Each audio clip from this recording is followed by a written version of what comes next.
على الإمام أن يحرص على تطبيق السنة في القراءة وفي الصلاة، وأن يصلي صلاة معتدلة. عليه المسؤولية في هذا، وأن يراعي أحوال المأمومين، والنبي صلى الله عليه وسلم قال: اقتدي بأضعافهم.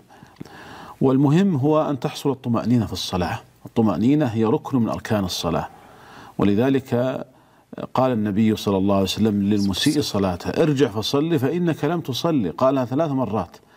فلا بد من تحقيق ركن الطمأنينة، يطمئن في الركوع، يطمئن في السجود، يطمئن في القراءة، لا داعي للعجلة.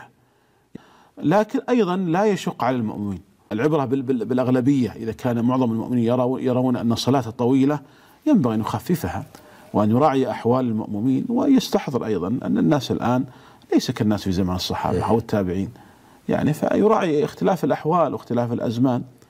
ولذلك لما أتى النبي صلى الله عليه وسلم رجل وقال: يا رسول الله، إني لا أتأخر عن صلاة الصبح مما يطيل بنا فلان.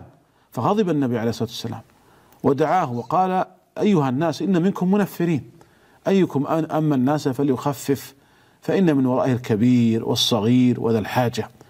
وعلى هذا فالمأموم مطلوب منه أن يصلي صلاة معتدلة، لا يطيل إطالة منفرة تلحق المشقة بمن خلفه، ولا يخفف الصلاة تخفيفا ربما أخل بركن الطمأنينة في الصلاة.